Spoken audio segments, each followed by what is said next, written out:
welcome to Auto Globe, your total transport program. This is the show in which we track and explore the most current trends and most topical issues in modern day transportation. My name is Austin Ian. Today we are looking at an issue that has been of great concern to many stakeholders in aviation in Nigeria, and that is the perceived dominance by foreign air operators in the Nigerian aviation industry. What should be the response of government and other stakeholders to this dominance? What should be the policy options by government, especially now that we have a new government in place? What should be the agenda of the Buhari-led administration to this perceived dominance of foreign air operators? Is it a good thing or is it a bad thing? What should be done? To discuss this and other issues in aviation policy making and safety, I have with me in the studio Captain Dr. Josiah Choms. Dr. Choms is the Managing Director of Capt Helicopters here in Lagos. Welcome to the show. Well, thank you. Thank you very much. Pleasure to have you. Yes. We'll be back to discuss the issue of dominance by foreign air operators with Captain Choms after this time out. Stay with us. Transportation never stops. Neither should you. If your aim is to go places in life, whatever you do, stay on top of your game with Auto Globe, the TV show that keeps you abreast of topical issues and current trends in 21st century transportation. Join knowledgeable and influential players in Nigeria and global transportation on this channel.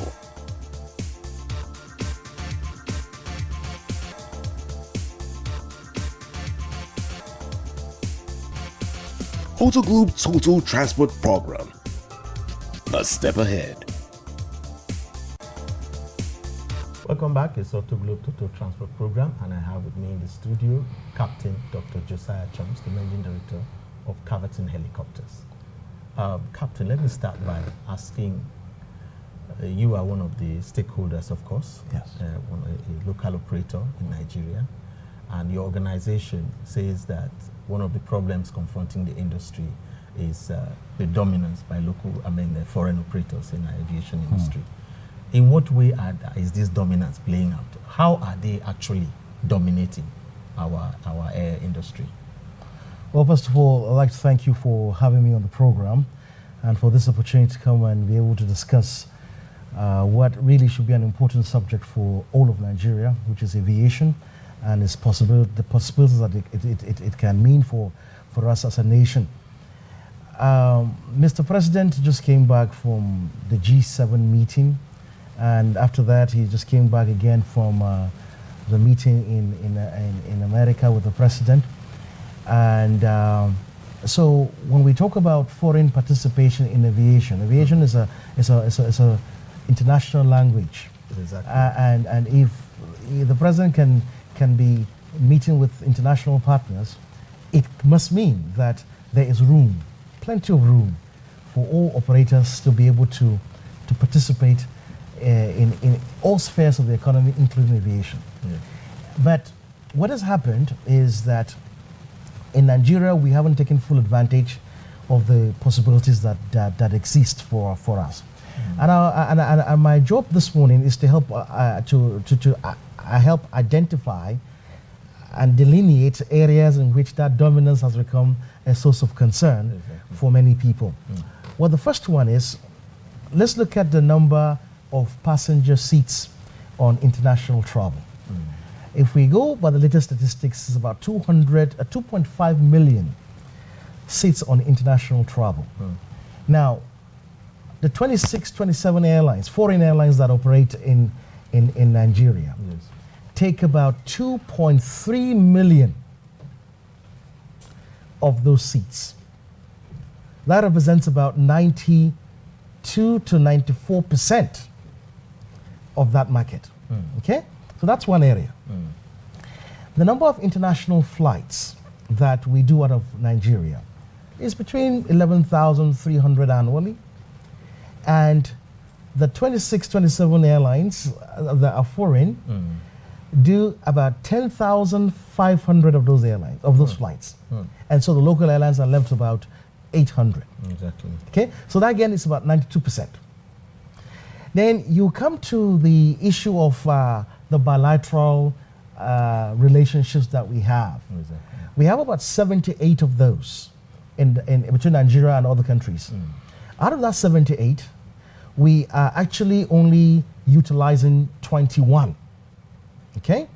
So let's focus on that 21. It's an important figure because out of that 21, we are only reciprocating 5.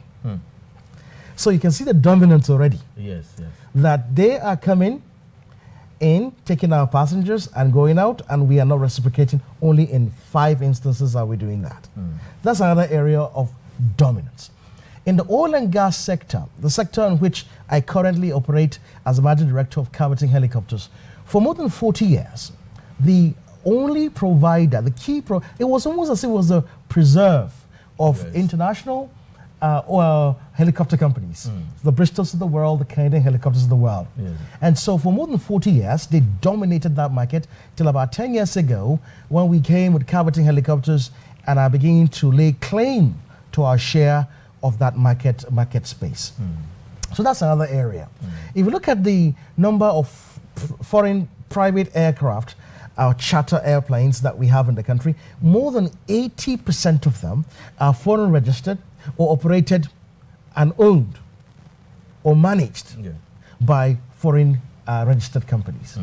And so you can see in just in 5 areas that are just off my head where foreign participation in the Nigerian aviation space has become an issue. So I hope you can see where the agitation is becoming very loud. And I'll just let you. Now, this dominance, is it something that arose from some shortfalls in our own aviation space? Because you talk about over 27 airlines in Nigeria. If those maybe by fiat, say the government, or it says that, oh, okay, hands off those that market share that you have.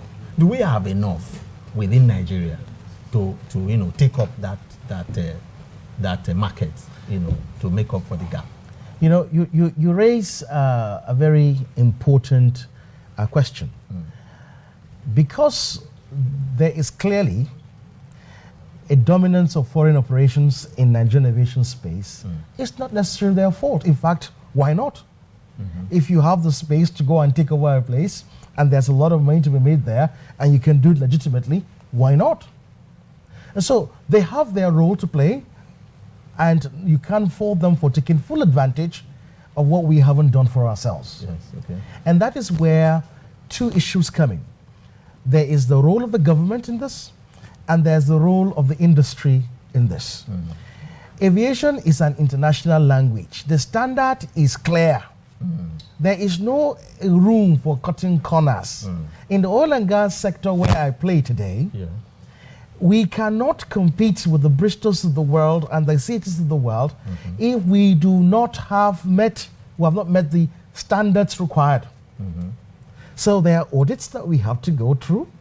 There are procedures that we have to, there's training standards that we have to meet. And those are the things that I say, have we as a community of professionals done the same for our industry? Have we managed? Have we kept aside monies for maintenance? Do we do the training that we need to do at the right time? Are we cutting any corners?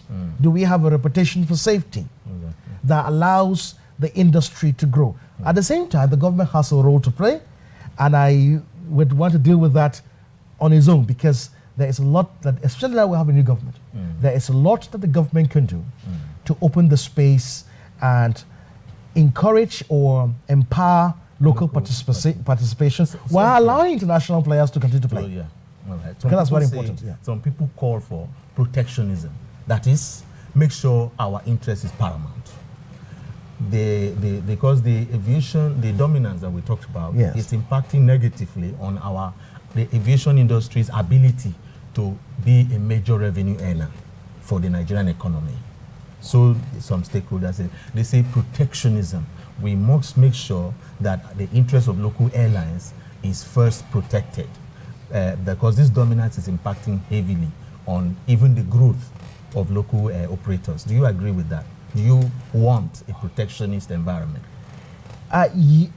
I do not agree with the idea of protectionism in the sense in which you're using it, and I'll explain how government can come in. Well, first of all, there is a misnomer that government shouldn't be involved in aviation. At all. That is wrong. It is not correct. Government increasingly in all parts of the world are very much involved in aviation. And I'll give you at least 2 examples to buttress this point before I go into the other parts of what government can do to empower local industry. Yeah. The first example I'll give you is America. There's the Fly America policy. The policy is very unambiguous in its intention to promote local industry.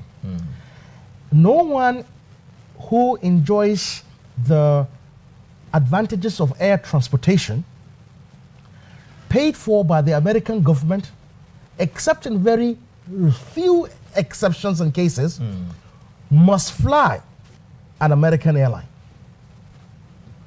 Okay. That's an example of That's an example of protection, but it still is free market. Yes, okay. Okay? Now, in addition to that, they also have bankruptcy protection. Okay. Ample bankruptcy protection. In fact, since September 11, at least almost all the major airlines have accessed that bankruptcy protection to be able to restructure themselves. So that's government intervention. Yes, exactly. Okay? Then you talk about also the fact that government has actually given them aid, $15 billion in aid, especially after the aftermath of September 11, 2011. Yes. Okay? So that is one example of government participation. Now, you come to a place like, say, the Middle East, for instance. Let's take Emirates as an example. Emirates Airlines was established only in 1985. Today, it's grown to become one of the biggest, strongest, youngest airlines, not only in the Middle East, perhaps in the world. It's funded and operated by the government. And so, but yet it's a business. It is. And it has a very simple, very viable, low-cost base business model that allows it to offer you world-class in-flight service, excellent ground handling facilities, and a free visa. Airlines don't give visas, do they? No. It's the government that gives you a visa. So the competition into Dubai now offers you a price that doesn't include all those other advantages for the price that Emirates is giving to you. Yes. So you can see how government has intervened in a way, but allows you to be able to still compete in this. It doesn't stop them from being a global family. Yes, yes. American Airlines, there are 2 that come here. Delta comes here, and United come here. In United Arab Emirates, you have Etihad coming here, and you have Emirates coming here to 3 different places. So that brings us, using those 2 examples, to what government in Nigeria might be able to do. Want to do it? All right. We'll be discussing more of this on dominance of foreign airlines and what the policy options are for Nigeria, especially considering aviation's role in enhancing our revenue for the local economy. After this time out, be right back. Transportation never stops. Neither should you. If your aim is to go places in life, whatever you do, stay on top of your game with Autoglobe, the TV show that keeps you abreast of topical issues and current trends in 21st century transportation. Join knowledgeable and influential players in Nigeria and global transportation on this channel.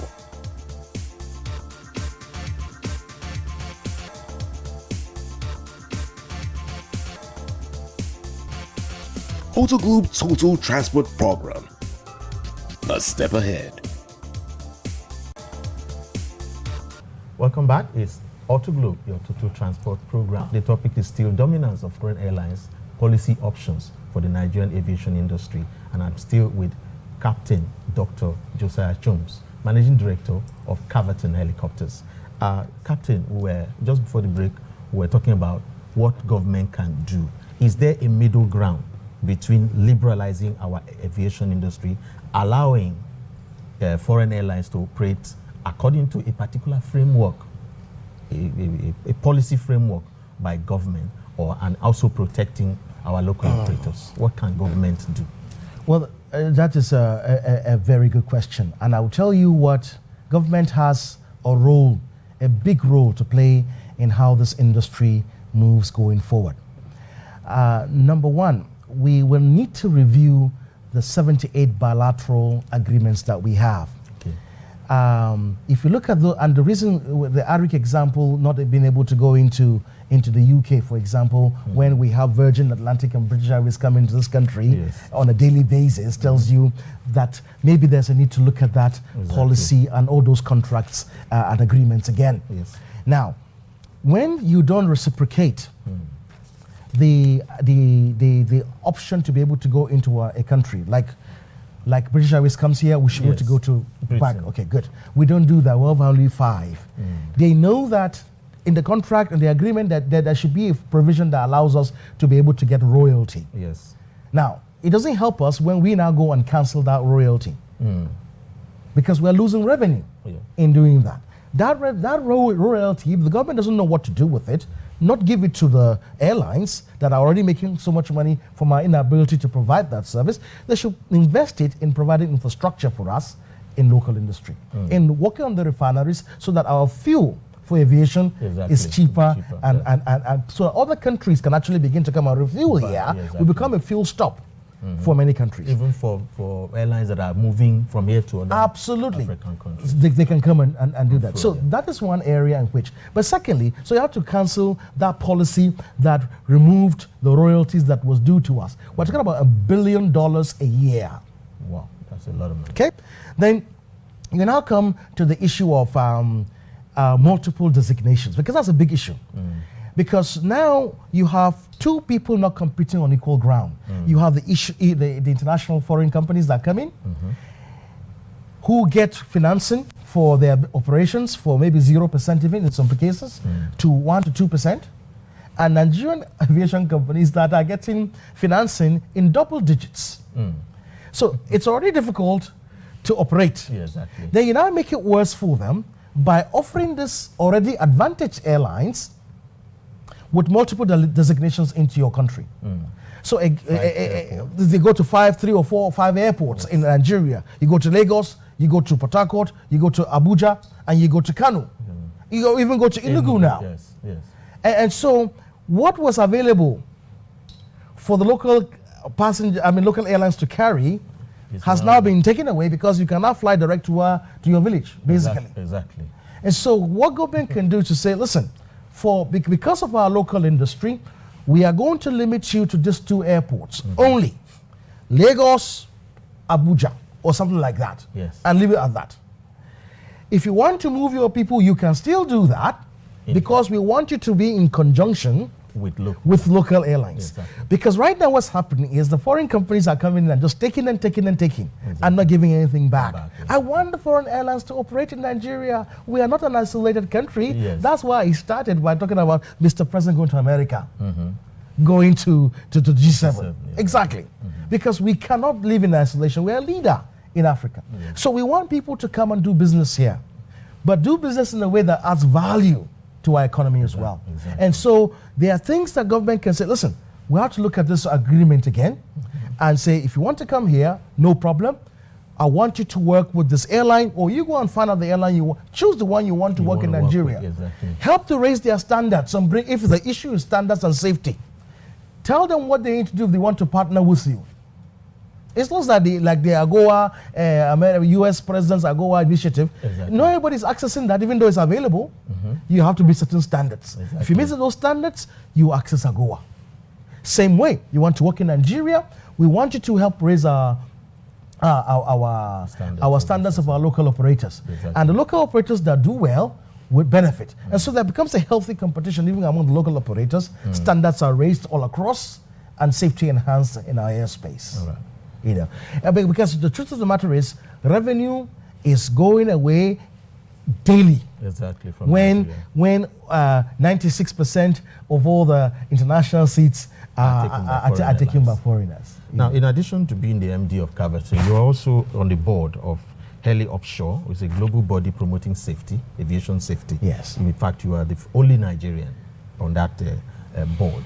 Now, ICAO recently did an audit Yes. earlier this year, on safety, and Yes. they gave us a pass mark, a very good mark. Yes. Indeed.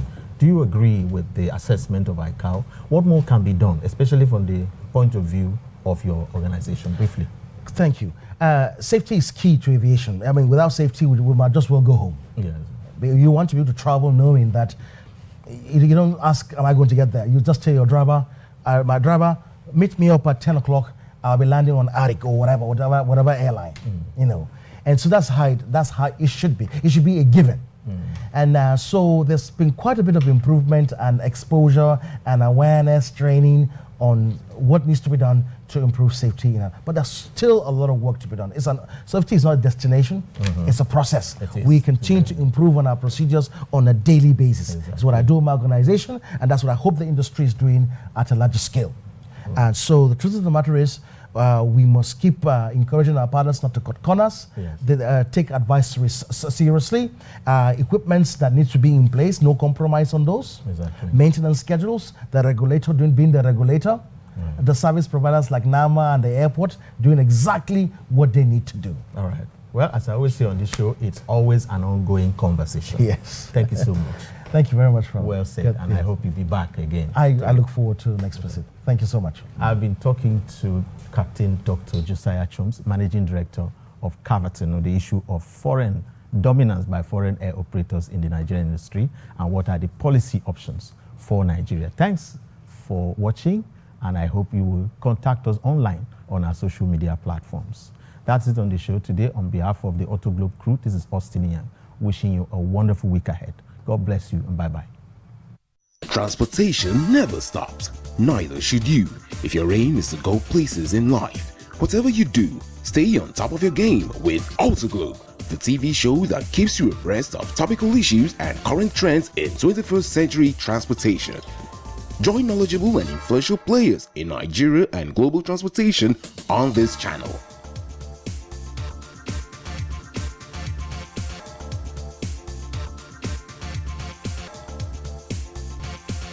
Autoglobe Total Transport Program. A step ahead.